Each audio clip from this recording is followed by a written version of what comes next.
So as of today, I am up 25% year to date. And I really want to share with you how I got here and all the learnings that I have. You see, last day in October, the McClellan Oscillator, the high-low index, the put-to-call ratio, and the VIX indicator were firing, letting me know that the bottom of the market has occurred.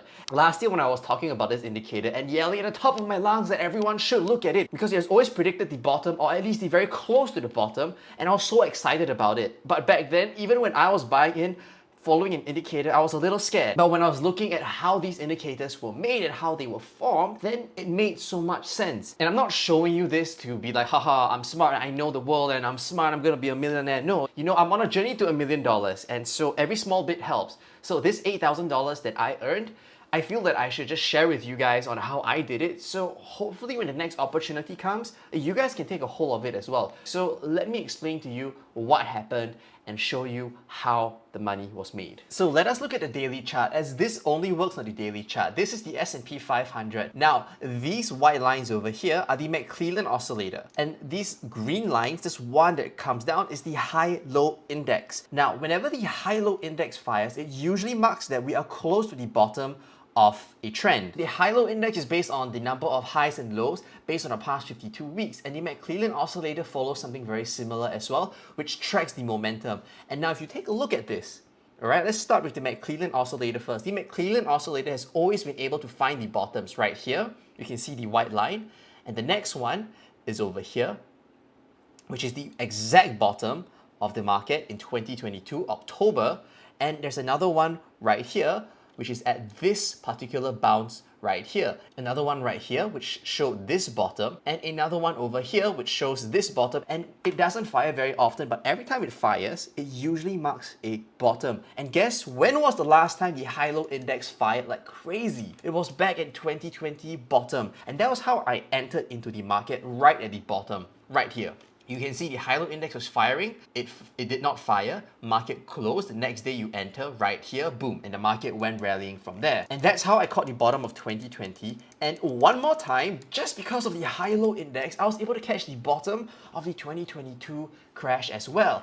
And if you look back in history, alright, the last time this happened was again in 2018. And guess what? It was at the bottom of the 2018 market as well.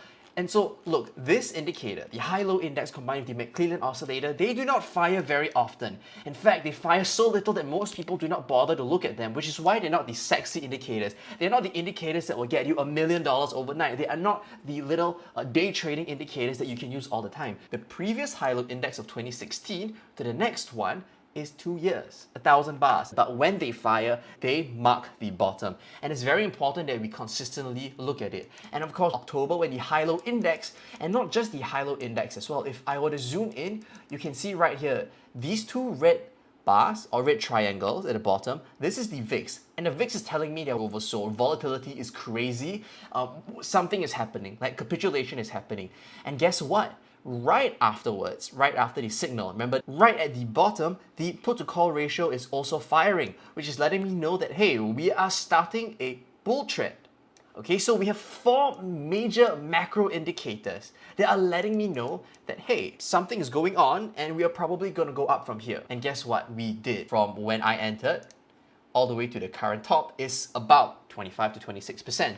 So I really wanted to share that with you guys because I know it's a long video and I know it's probably not going to be applicable now because the McClellan Oscillator and the high-low index does not work on an uptrending market. So I only wrote that indicator. The one that you're seeing is a multi-low indicator where I basically combine all of these indicators down. But individually, I have put them out for free on my website. So have a look at it and use it because like it might make you money. But remember to make sure to read through everything that was written over there so you understand how the indicator works. When you understand how this indicator works and what it represents, then you understand that this is not just a technical indicator that is based off price action. It is an indicator that is looking at how the market is performing. I think price action is very good for day trading, but when you are swing trading, right, what happens on the charts, red, green, up, down, like that is not as important. You need to understand what what the market is saying. So your put to call ratios, right? It helps you look into the market, it helps you understand what the market is saying. When you look at the high-low index, it lets you know where are we? Are we oversold? Are we oversold? Has capitulation happened? It is a capitulation hunter.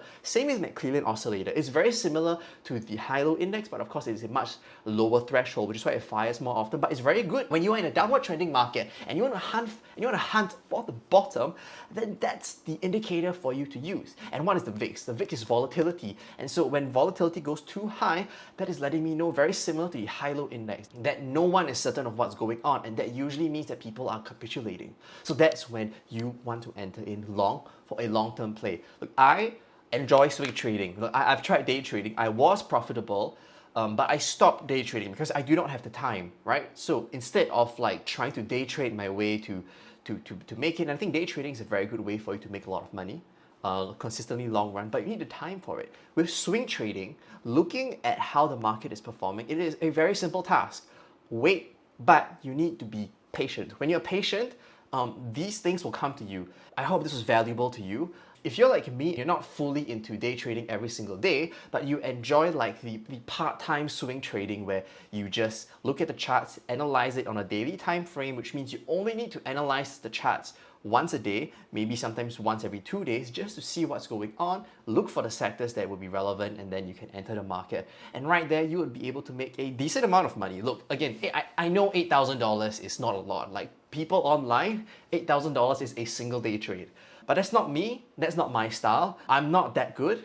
I'm not as good as the other people, but I don't see anyone else really sharing this online. Maybe join the Telegram, follow me on Twitter. I'm not very sure where I want to be at the moment, but maybe we can form a small community of part-time swing traders here and there. Cheers.